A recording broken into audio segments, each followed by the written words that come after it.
Hello and welcome back to Interpreting India. 2021 has been defined by a deadly second wave of COVID 19, precarious geopolitical relations, and a rapidly evolving technological landscape. This season, we at Carnegie India are examining many of these challenges and opportunities that India will confront in the coming decade. I'm your host, Anirudh Burman, and this week we are diving deep into Delhi's new draft Master Plan 2041. Most cities undertake plan development and make periodic plans to direct the way the city should develop. Proper planning and implementation allow stakeholders to understand the requirements of the city and to weigh in on issues like housing, commercial, environmental, and infrastructure requirements. At the same time, improper planning often exacerbates housing shortages, increases commuting distances, and leads to environmental degradation. City plans in India have been criticized for improper projections and assessments, lack of adequate consultations, top down decision making, and faulty implementation. It is against this context that we discuss the new draft Master Plan 2041 for Delhi, published by the Delhi Development Authority. Delhi is one of the fastest growing cities in the world and among the most economically dynamic in Asia. It is a historic city that is also one of Asia's greenest. It serves as India's capital and also as North India's key commercial center. In the past, master plans for Delhi have sought to address the challenges that come with these advantages: high population growth and inward migration, environmental damage, and housing unaffordability, among others. In July, the DDA released the draft Master Plan 2041. It follows the city's Master Plan 2021 that was in operation until last year. The 2021 plan aimed to make Delhi a global metropolis and a world class city, but was criticized for its reduced responsiveness to the needs of low income communities and its inability to meet targets on time. The 2041 draft plan also comes after the devastating second wave of the coronavirus pandemic. In this episode of Interpreting India, we aim to understand and analyze the fourth Delhi Master Plan. How has this plan for 2041 improved upon the shortcomings of the preceding master plans? Does it address the new urban requirements stemming from the coronavirus pandemic? And finally, how does it compare with the planning process across other cities in India? Joining us today to discuss the Delhi Master Plan 2041 is Rumi Aijaz. Rumi is a senior fellow at ORF, where he is responsible for the Urban Policy Research Initiative.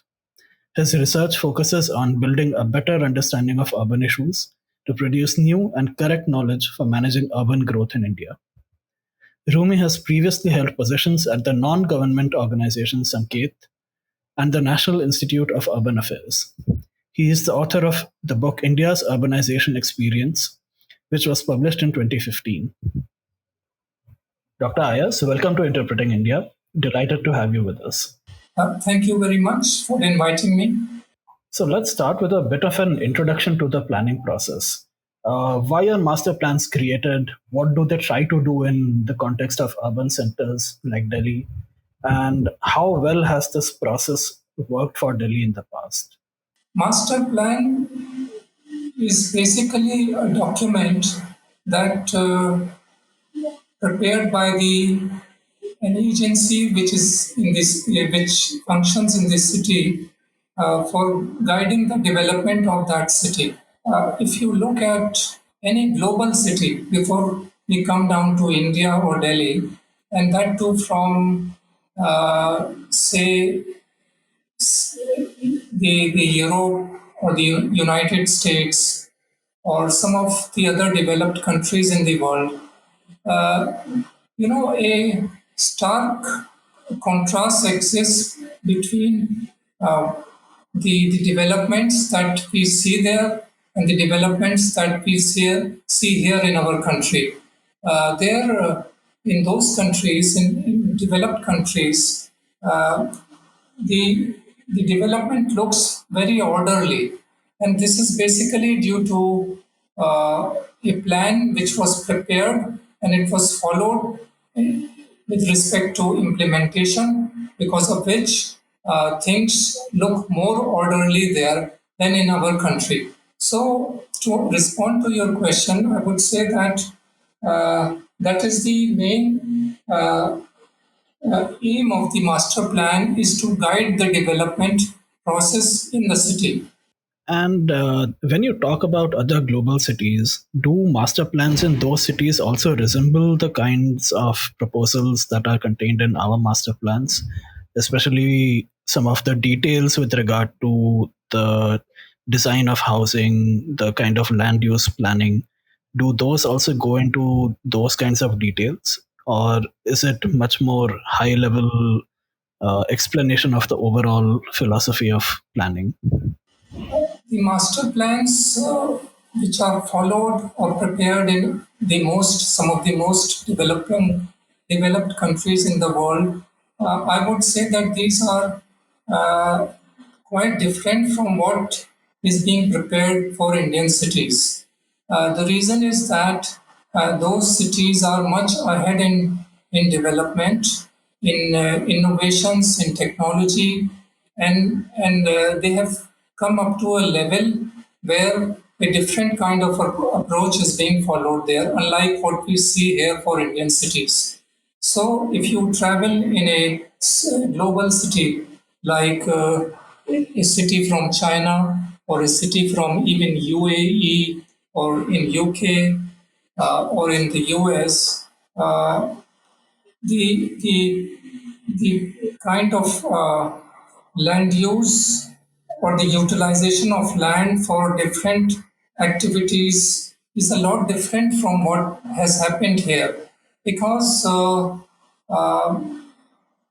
as I said, those nations are at a different level. They have taken care of several social and economic issues. Unfortunately, India is still struggling to address those issues, and hence I would say that the plans or the plan documents prepared for those cities which are in the developed countries and those that are prepared in India are could be said to be significantly different. If I were to give an example, I would make a reference to the characteristics that exists in a city. And by characteristics, I mean the resources like water bodies, the green areas, the connectivity. So there, they give a lot of attention to those aspects. The kind of heritage that we see there is all maintained at a different level. Here in India, not enough attention has been paid insofar as a holistic approach is concerned. Here we are handling things in part by part, but not holistically. So that's the reason we see more of balanced development and equity there. And here we see more of imbalances and inequalities that we would come to in the later part of the discussion. Right. And what you're basically saying is that proper planning can actually address socioeconomic inequalities that arise in the process of urbanization. Uh, could you explain that a little bit more? What are the planning tools or processes that actually help address some of these issues while a city is trying to undergo urbanization? Yes, I would, in this regard, I would say that, when I will go back to the example of a developed country where when you travel from one part of the other to the other, you do not see so much of deprivation and inequalities and the harm which is being caused to the environment, uh, uh, which which we see here in Indian cities in a significant manner. Uh, like if you come down to the case of Indian city and that to Delhi, if you look at the developments that have occurred in Delhi, most of those are due to the planning efforts that have been made from time to time since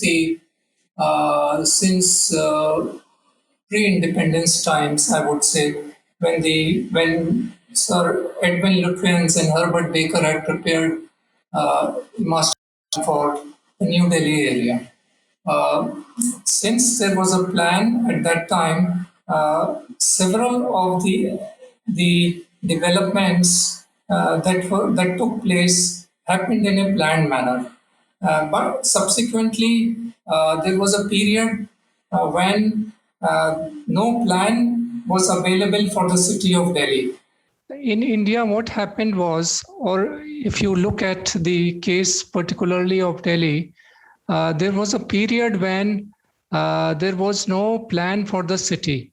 And this happened before India attained independence. The Lutyens plan, Edward Lutyens plan, period was over after 1931. And thereafter, until 1961, there was no master plan for the city of Delhi. And while a plan was needed, as people continued to pour into Delhi, they were coming into Delhi from various parts of the country and even from the neighboring countries. They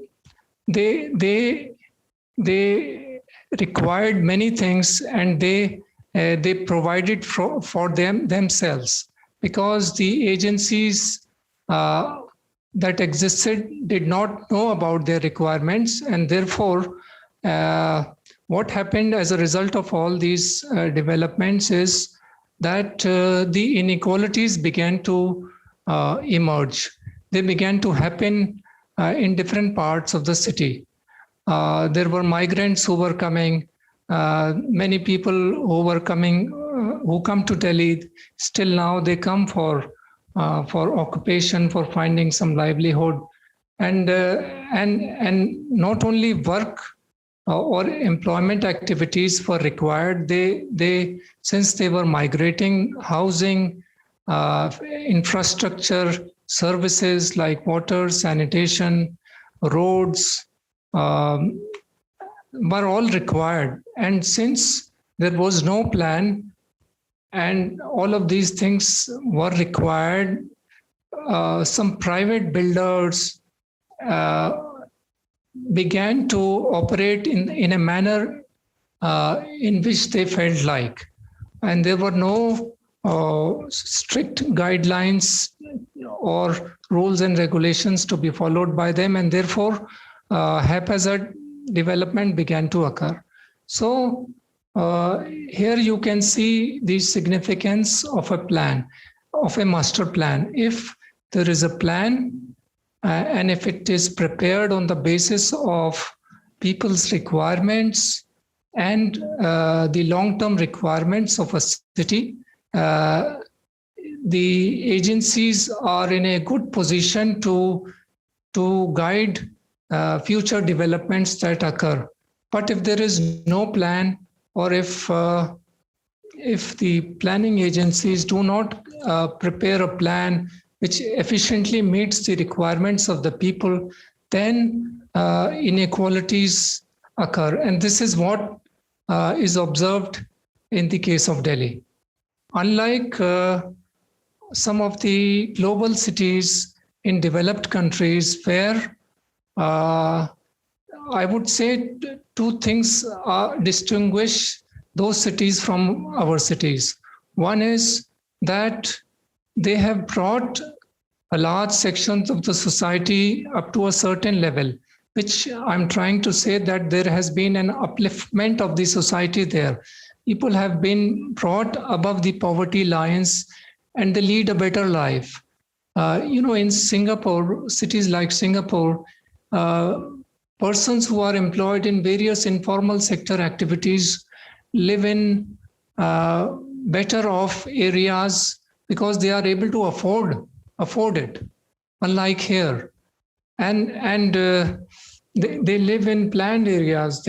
So those city governments, they have uplifted the populations they have brought them above poverty line, and then they have prepared plans to which that population is responding very well. Because when you prepare a plan, you would want the society to respond in a certain manner. If you have a plan for waste management or any other activity, you would want the society. It is not a one-sided effort. It is an effort from on the sides of both the parties, the planning agencies, the development agencies on one side, and the citizens on the other side. So if you are wishing to get a response from the society on a certain thing, you have to have the society of that type. You have to uplift the society. If you don't do it, even a good plan will not be able to give a proper shape or development to a city. Thank you for that. And while we are on that topic, I just wanted to ask you, planning in Delhi has often been criticized for not being consultative enough. So first of all, do you agree with that proposition that we have not been consultative enough in preparing master plans in the past? And the second part of that question is, has something changed in the way consultations have taken place in the preparation of this 2041 master plan?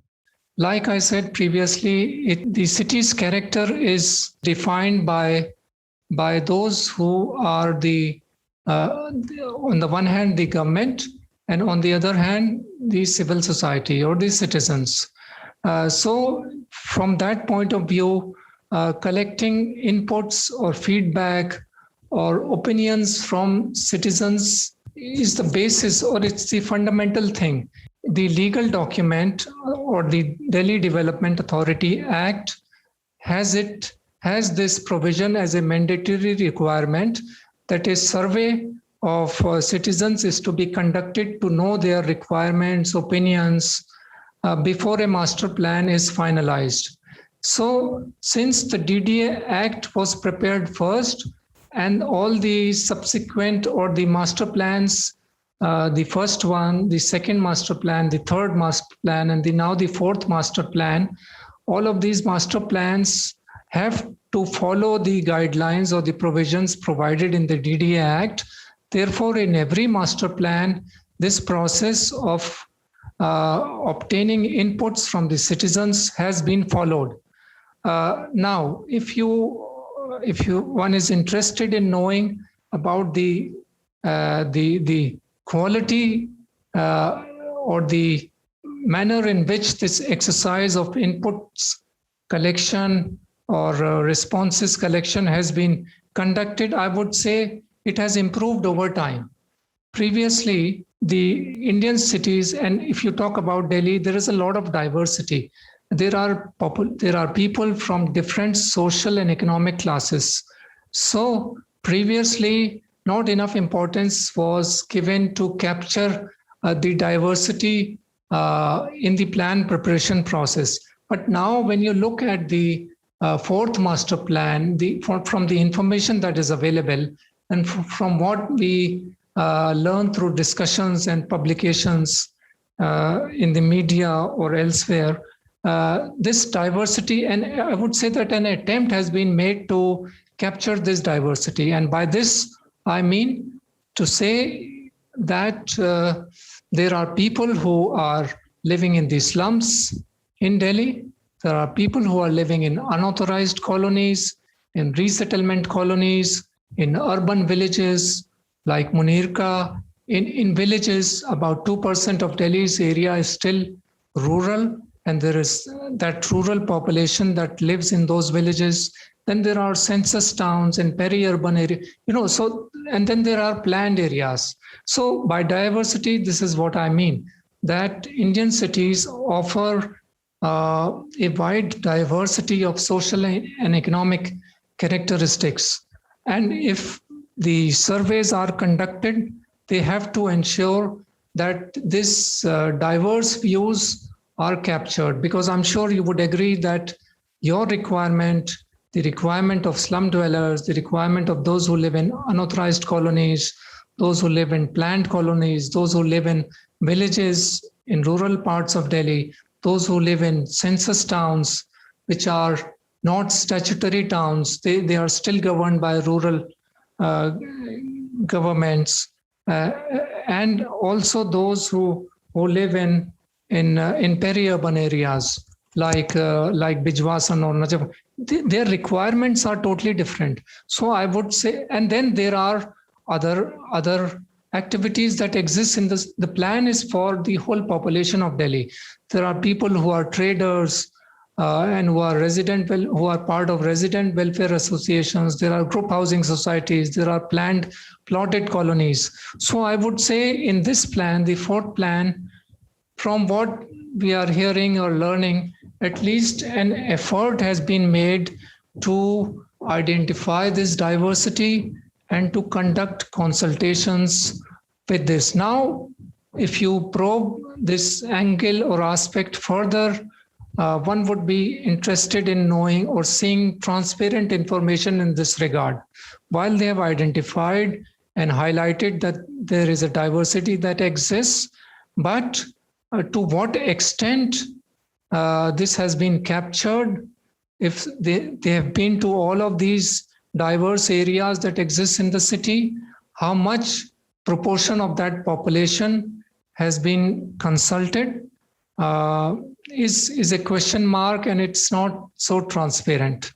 So to respond to your question, yes, improvement has been made in this respect insofar as collecting diverse opinions is concerned, but there is less transparency in how much of that diversity within a certain cluster has been captured. That's good to know, and it would be great if we could actually get access to some of that information. Next, I'd like to ask you if you could walk us through some of the main suggestions of this new draft master plan for 2041. What are some of the proposals that are eye-catching, that are welcome and new? And what are the main differences from previous master plans for Delhi? Yes, this is a question that is of concern and interest to almost everyone who's living in the city of Delhi. So I would say that this is a very good question. My response in this respect would be that, as you know now, and as all planners, urban planners, and the planning community knows, that there is a purpose for preparing a master plan. Previously, the purpose was, by previously I mean in the past, when Delhi was still evolving or developing, there was more emphasis on land use planning. Vacant areas were available a lot in the past, as unlike today, and therefore there was a lot of land use planning related work in the past. But now, at this stage in which we are, I would say that the focus has shifted to sectoral planning. Land use planning is happening in bits and parts because there is much lesser land that is available in current times as against what was available in the past.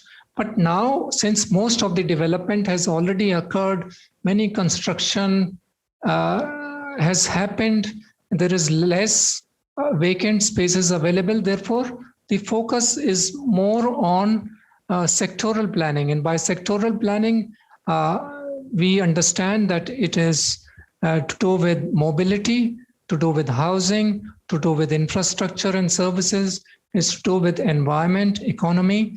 And hence, when we look at the scope or the outline of the fourth master plan, you would find chapters on environment, on economy, on heritage, on culture, on public spaces, on shelter, on mobility, and all of these have found a place within the document because there is a requirement for these things. When the plan was being prepared, they did a comprehensive, or the DDA did a comprehensive baseline study of the sectoral position, the condition of each of these sectors, what is required, and how that can be done. And hence, there are these chapters within the fourth master plan of Delhi, draft plan,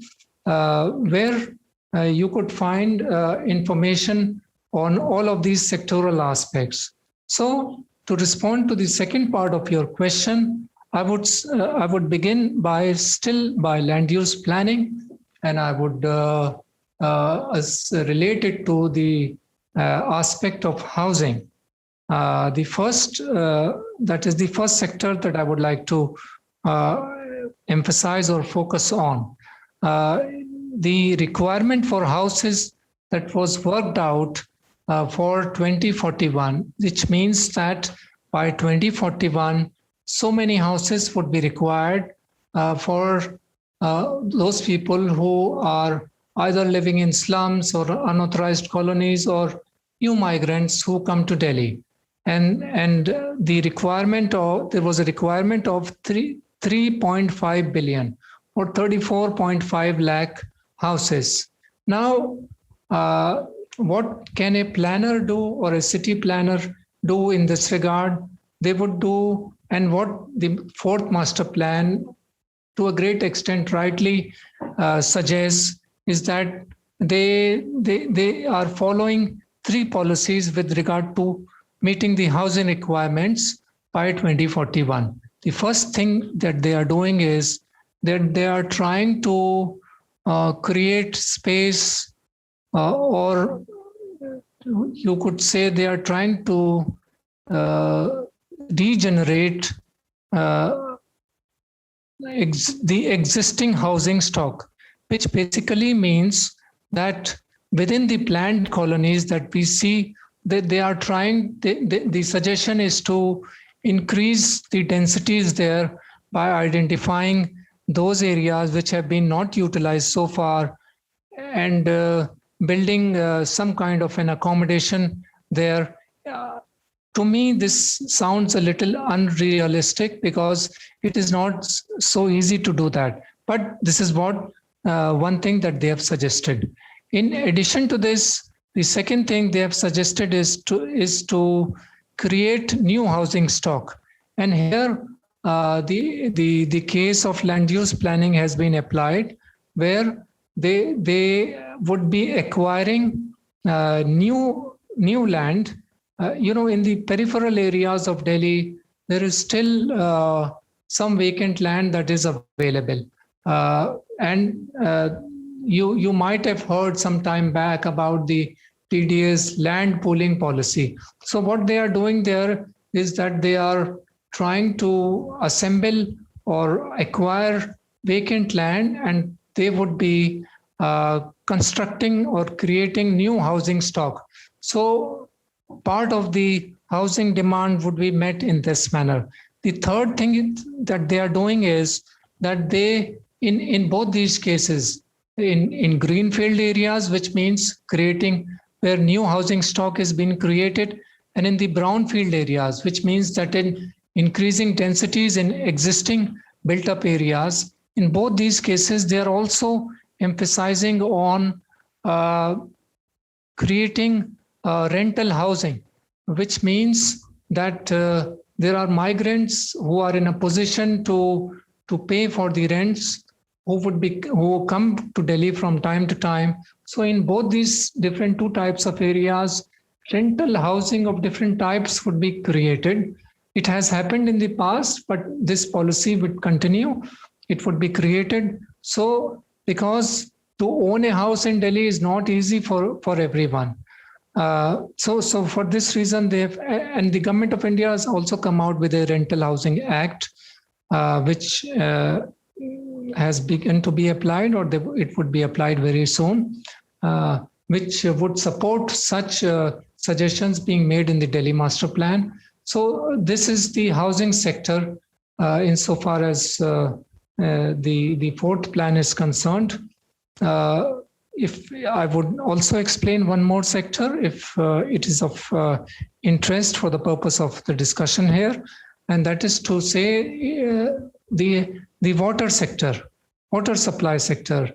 Very recently in the news, you heard about Haryana government not releasing enough supply, and Delhi would be facing a serious problem of water in the times to come.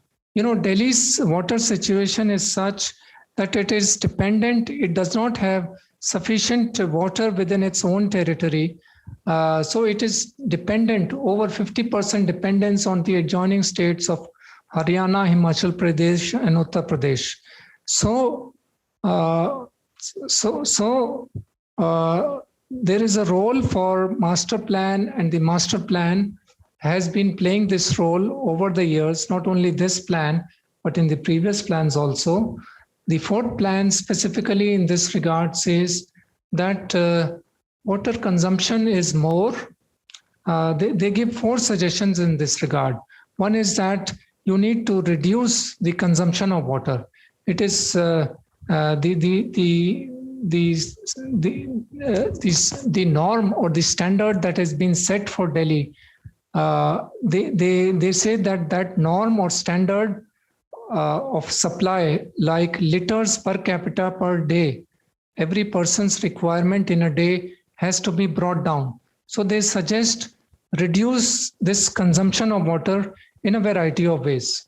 One is make them more aware, give them low supply, and improve the plumbing fixtures within the households, which will bring down the consumption levels. The second thing is, they say there is a lot of scope for recycling of water. There are cities in the West and in UAE, etc., where there is a lot of emphasis on recycling of water.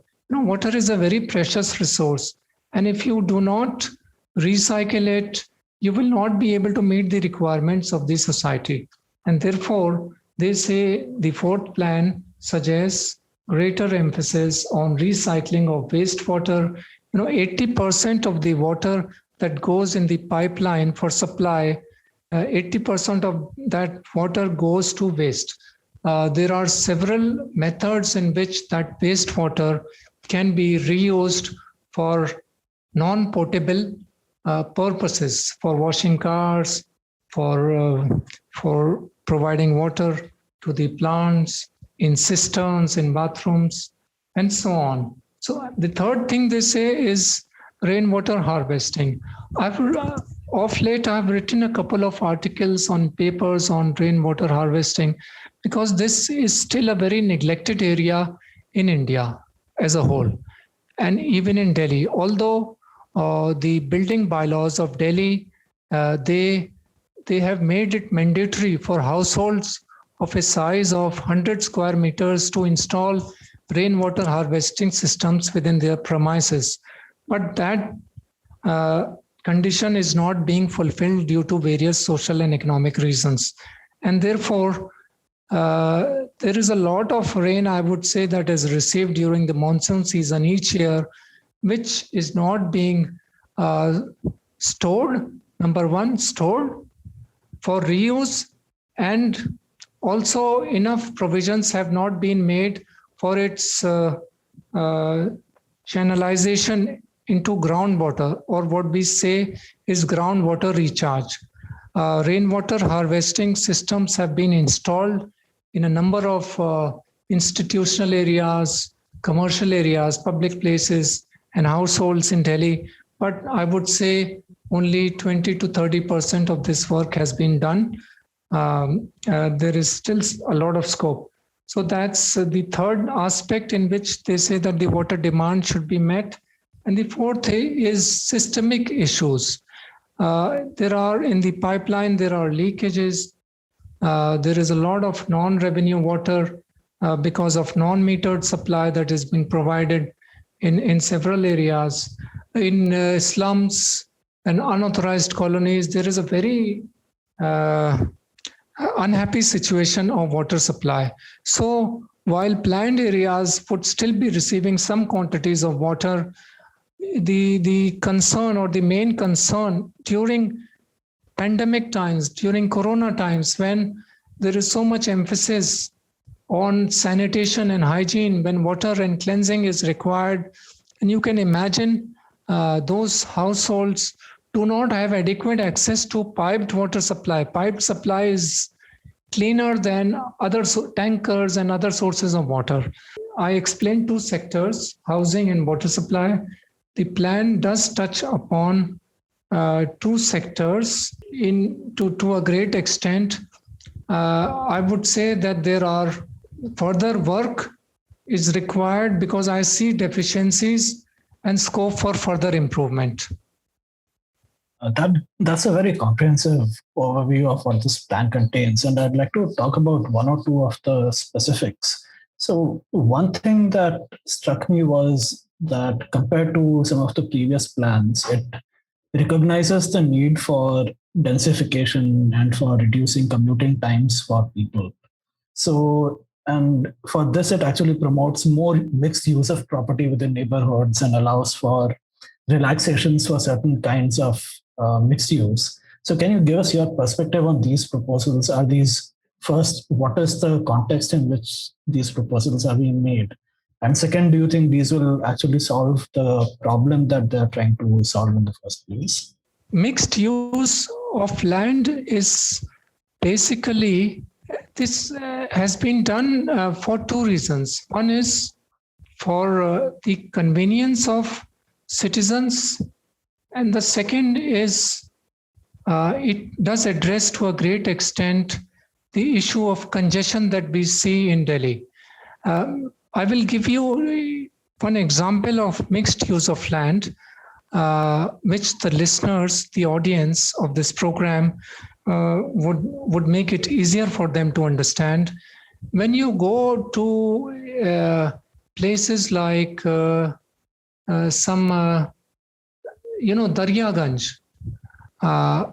in the old parts of Delhi, Daryaganj, and even in the area which is called Bengali Market near Mandi House.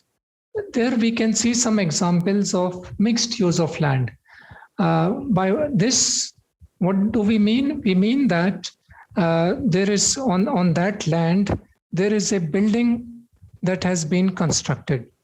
And that building is being used not for just one purpose, not for conducting an economic activity or not for just for the purpose of living, which means a house. It is being used for both of these purposes. So when you go to these areas like Daryaganj or Bengali Market, you can see that on the ground floor, there are some shops, and not only shops, there are banks, bank branches, and a whole range of other economic activities. And then on the top or on the above floors, you can see that there are families who are residing there. So this idea or this method that is followed is not new. It is being advocated, or it has been suggested, and it is being practiced. By practice, we mean that it has already happened. This has already been implemented. So the fourth plan is not making a new recommendation in this regard. All of these examples that I just mentioned to has happened because the previous plans have been that refer to mixed use of land. Those provisions have already been implemented. The current plan just reinforces or re-emphasizes these ideas and would offer continuous scope in these in new developments that are occurring, offer scope for mixed use of land. So what happens is when you apply such strategies, it serves two purposes. It also creates some problems because if you are allowing mixed use of land, you have to create the necessary facilities which would be required by those people who visit such areas. I'll just come to it later. But this mixed use of land, according to planners, serves two purposes. One is it reduces commuting time. You don't have to go too far, because if you're living on the first floor and if are operating an economic activity on the ground floor, then it makes their life simpler. And urban planning is all about improving the quality of life. You have to simplify things, you have to make things people friendly. So it does have an advantage. You don't have to travel all the time to go from one part of the city to another. According to the people who have prepared the fourth plan, they also say that mixed use of land also would help address the issue of commuting during corona times, or if such things happen in future. Everything has come to a standstill. It did come to a standstill when there were waves of pandemic that were occurring, when the numbers of cases were very high. You know that everything was locked down and you could not. So mixed use of land, and when things open gradually, when unlocking happens, activities such as mixed use of land facilitate or ease in the life of city dwellers. So this is one way of understanding how effectively mixed use of land technique works. The other example can be given, again, it is not new. They speak about transit-oriented development, which means that, we see it a lot in developed cities where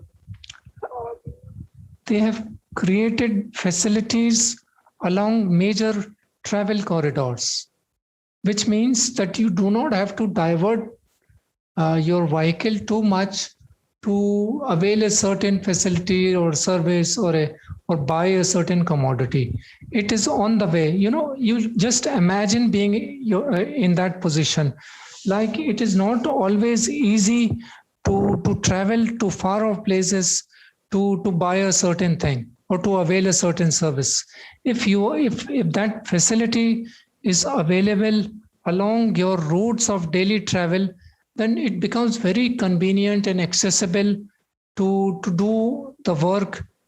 You save time, you save money in travel costs, and there is less stress. So all of these things are very helpful. Now, in the case of the fourth plan, they are saying you have transit-oriented development, which means along the mobility corridors, along major highways, there is scope for creation of activities. Like, this can be further understood by if you walk down under the subways of Connaught Place. I would say that they are still very less unutilized. There is scope for many activities to be provided within those surveys or such areas.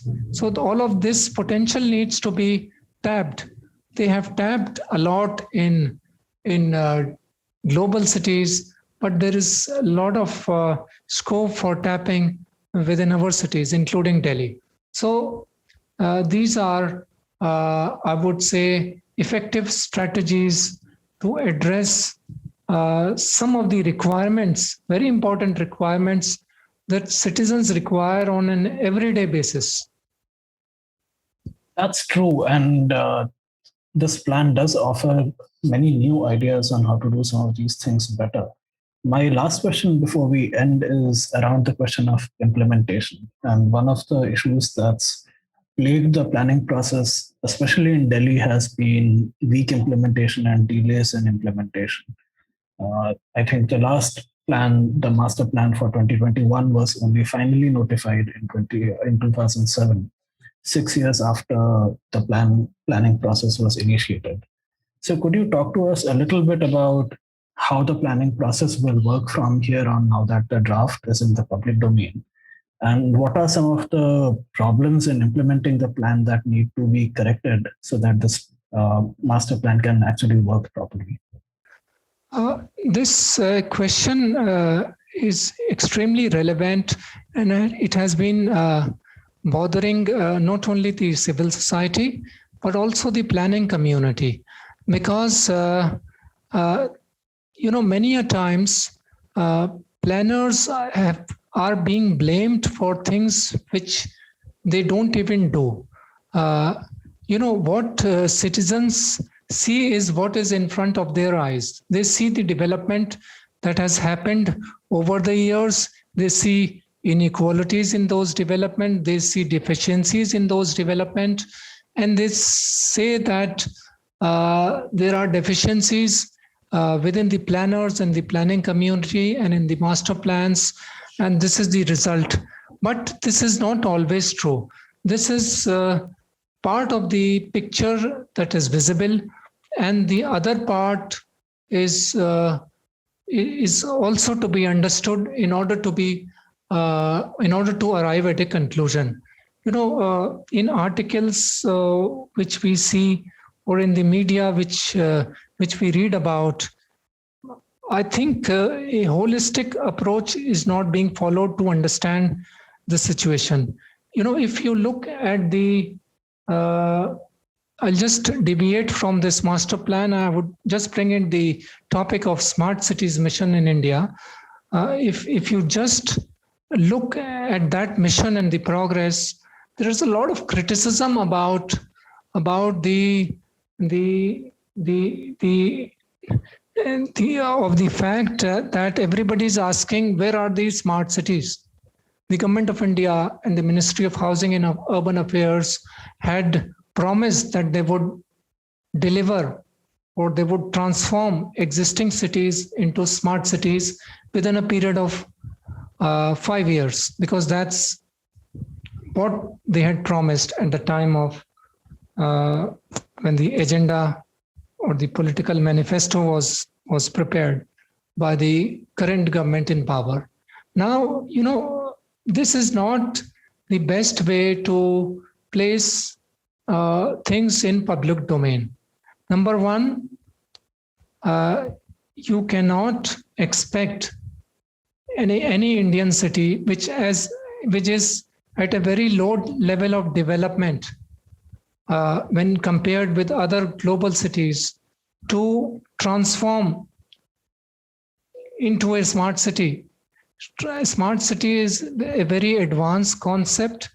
I would say that it is a good program initiated by the Government of India, but it would take several more years if things are done in a proper manner.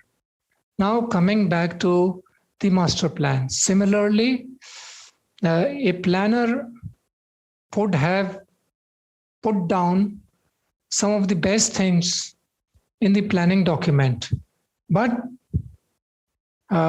when it is translated on the ground, which means that the planning provisions or the proposals that are provided in the plan or the policies that are like acquire land, do a land pooling exercise, or do water harvesting, or do water recycling, or have clean economies, or maintain green and blue assets. These are policy statements, or reduce vehicle pollution, or promote green economies, or promote nighttime economies for improving livelihood. These are policy statements which have to be a part of the master plan process. They are a part of the master plan.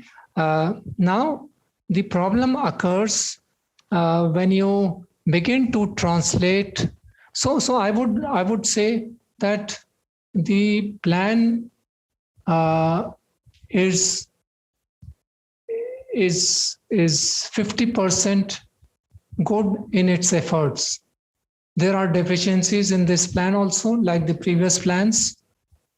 I won't take time, but just to explain one deficiency, that when they talk about land pooling for creation of more houses, new housing stock, are they thinking enough of the hinterland or the peri-urban areas or the rural areas where agriculture is still being practiced?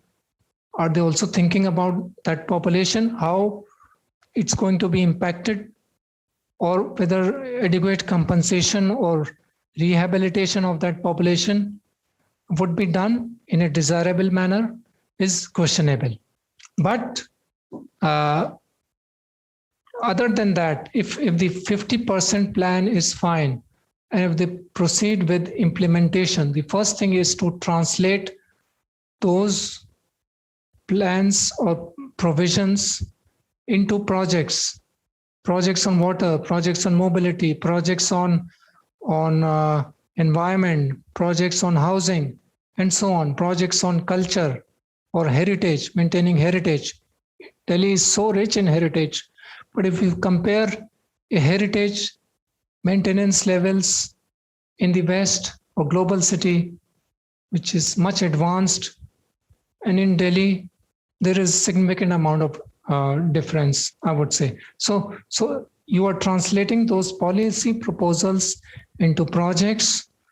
Nowhere the plan says how the implementing agencies, once the plan goes into the hands of the implementing agencies, would be going deeper into it, because they are the ones who would be developing projects that would be related to the policies that are mentioned in the plan, then they are already not good in financial condition. Most of these civic agencies, their financial condition is weak. So if such proposals are provided in the master plan, and if they don't have sufficient, so I would say the first challenge that is coming in the way of proper implementation of the plan is finance. The smart city plans, which is different from a master plan, has gone into having a section on finance and also describing how that those finances can be mobilized by the civic agency or a special purpose vehicle in the case of Smart Cities Mission, and what are the options that can be tapped to raise funding. But in the case of master plan, which is a longer term 20-year document, no such information is provided in the master plan, which explains how the implementing agencies, because there are a wide variety of implementing agencies, environment department, urban development department, transport, how, or the Delhi Urban Shelter Improvement, DUSIB Improvement Board, they need enough funds, or the Municipal Corporation of Delhi, they need enough funds to implement the proposals mentioned in the master plan. So if they don't have sufficient funds, the quality of projects and the quality of materials that are being used would not be sustainable. It would deteriorate over time. It would not be available for a long time. And again, the grievances of the citizens would emerge within a very short period. So finance, I would say, is a significant issue that needs to be addressed. The second thing that comes in the way of implementation is about the things like the demand for a resource like water. The plan is saying that this is how the demand for water can be made. But if the water is not available within Delhi, or they are not doing rainwater harvesting, they are not in a significant manner, they are not doing water recycling, and all the time they are dependent on the adjoining states. I would not say that it's a wrong thing to be dependent on adjoining states. If a city's physiographic or resource character is such that they will never be able to meet their water demand through their own city limits on their own, dependence is natural. But in some ways, the governments of the adjoining states need to have a better relationships or coordination with Delhi, so that abundant water. States of Himachal Pradesh and Haryana and Uttar Pradesh, they have much more water. I would say that Uttarakhand, these are water abundant states. They have a lot of fresh water it's not reaching Delhi in the way it should. And therefore, while the plan talks about it, if the states do not coordinate or cooperate with each other, then no amount of reusing of water or no amount of reduction of water or harvesting would be good, because Delhi's population is sizable, and if you don't have adequate water as required, about 1455 million gallons per day by 2041. It's about 935 million gallons per day currently, according to the Delhi Jal Board, the water supply agency in Delhi. Then, irrespective of the fact that the plan is suggesting several things, and if the civic agencies are not working to the best of their abilities due to their own institutional or capacity issues, then there is every possibility that what has happened in the past will happen in future. And by this I mean that there has been a shortage of water, and there have been conflicts over water in unauthorized colonies, in slums. From time to time, there is conflict between the government department and between with the inhabitants of those areas, which is not a good sign. These examples of irregularities and underperformance brings down the rank of cities like Delhi when they are compared with global cities. And Delhi's ranking on congestion, on water, on quality of life, on the percentage of population which is below poverty line or living in informal areas, Delhi's ranking is very low. They do not fare very well when compared with global cities. One example is the case of air pollution, about which everybody knows. Delhi has been ranked number 1 most polluted city, and Indian cities about 14, 15 most polluted cities in the world. And when you even compare it with Chinese cities, Indian cities do not fare well. When you walk in places like Beijing, one good activity in a smart city, or when we talk about sustainable cities, livable cities, like the master plan talks about, one good characteristic of a smart city or a livable city is walkability. The master plan, the smart city plan for Delhi, the master plan, they talk a lot about walkability, but it is impossible to walk even within the neighborhood to a local market, because areas are not walkable. There is pollution, dust pollution, vehicular pollution, and all sorts of foul smells. And the walking areas, on some roads other than New Delhi area, there are several roads in Delhi and in the adjoining cities like Gurgaon where footpaths are not available. So, for this reason, I would say that there is even the master plan would be providing, or the bylaws would be providing for doing such things. Creating a footpath is not a new thing. Creating street infrastructure or road infrastructure are not new things. But the thing to understand is whether the agencies who are responsible for providing these things, and this also relates to the master plan, do they have enough skills within their functionaries? Are they aware enough? Have they created citizen grievance mechanisms properly? Do they have enough funds? In a city like Moscow, the city government of Moscow has an excellent online, offline systems for taking feedback from citizens about each and aspect of how would the citizens want their city should be. What should be the color of a metro line corridor? In Delhi, these metro lines were developed in phases.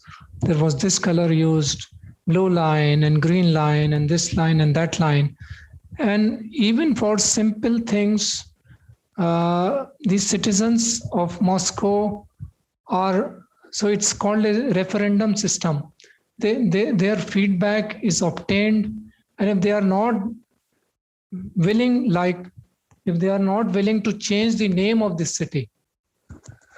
So my concluding remark would be that even when the plan has provided for several of the things, the implementing agencies, their capacities and their skills and their financial condition still needs to be improved. That amount of support has to be offered by the higher levels of government to bring them up to a certain level and to prepare them so that they become stronger. Once they have been brought up to a certain level, their performance would improve, and many of the provisions that have been provided in the plan would see the light of day and would not remain on paper. Thank you. Thank you. Yeah, definitely. This was a very informative discussion. I think it will be quite good to put it up. So thank you so much for this. Thank you.